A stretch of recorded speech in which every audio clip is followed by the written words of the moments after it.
আসসালামু আলাইকুম। জীবনে অনেক কিছুই পরিবর্তিত হয়। মানুষ বদলায়, পরিস্থিতি বদলায়। সত্য মিথ্যার সীমারেখা অনেক সময় অস্পষ্ট হয়ে যায়। কিন্তু এমন একজন আছেন, যিনি কখনো বদলান না, যিনি চিরন্তন সত্য। তিনি হলেন ইয়া হাক্কু। হাক্কু শব্দের অর্থ পরম সত্য, যিনি কখনো মিথ্যা নন, যিনি সর্বদা ন্যায় প্রতিষ্ঠা করেন। আল্লাহই একমাত্র সত্য, আর যা কিছু তার বাইরে তা ক্ষণস্থায়ী। সত্য ও ন্যায় বিচার তার হাতে, এবং তিনি কখনো অন্যায় করেন না। কোরআনে আল্লাহ বলেন, এটাই সত্য যে আল্লাহই পরম সত্য, এবং তিনি মৃতদের জীবিত করেন, এবং তিনি সবকিছুর ওপর ক্ষমতাশালী। সূরা হজ্জ আয়াত ৬। আল্লাহ বলেন, বলুন, সত্য এসেছে এবং মিথ্যা বিলীন হয়ে গেছে। নিশ্চয়ই মিথ্যা চিরস্থায়ী হতে পারেনি। সূরা ইসরা আয়াত ৮১।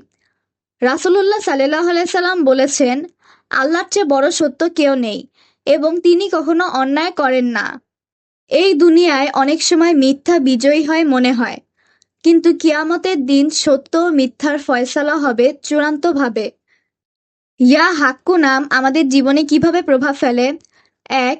সত্যবাদিতার চর্চা শেখায়। যখন আমরা বুঝতে পারি যে আল্লাহই একমাত্র সত্য, তখন আমরা মিথ্যা ও প্রতারণা থেকে দূরে থাকার চেষ্টা করি। ২. ন্যায় বিচারের ওপর ভরসা রাখা।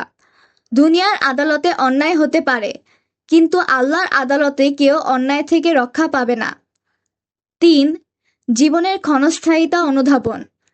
এই দুনিয়ার সবকিছু একদিন শেষ হয়ে যাবে, কিন্তু আল্লাহ সত্য ও ন্যায় বিচার চিরস্থায়ী। আল্লাহই একমাত্র সত্য, এবং তার চেয়ে বড় সত্য আর কিছুই নেই। ইয়া হাক্কু নাম দ্বারা বিশেষ কিছু আমল হলো: ১. যারা সত্যের পথে থাকতে চান, তারা প্রতিদিন ১০০ বার ইয়া হাক্কু পাঠ করতে পারেন। ২. জীবনের গুরুত্বপূর্ণ সিদ্ধান্ত নেওয়ার আগে এই নামের জিকির করা খুবই উপকারী। ৩. মিথ্যা ও ধোঁকাবাজি থেকে মুক্ত থাকতে চাইলে এই নামের জিকির করা ভালো।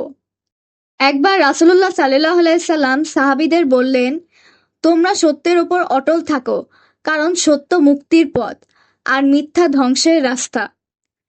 এই হাদিস আমাদের শেখায়, যতই কঠিন হোক না কেন, সত্যের পথই সর্বোত্তম পথ। ইয়া হাক্কু, তিনি এমন এক আল্লাহ যিনি পরম সত্য।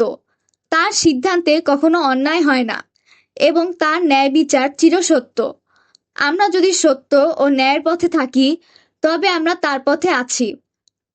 আল্লাহ আমাদের সত্যবাদী ও ন্যায়পরায়ণ বানান, এবং আমাদের জীবনকে সত্যের আলোয় আলোকিত করুন। আমিন। আজ এখানেই শেষ। আল্লাহ হাফেজ। আসসালামু আলাইকুম।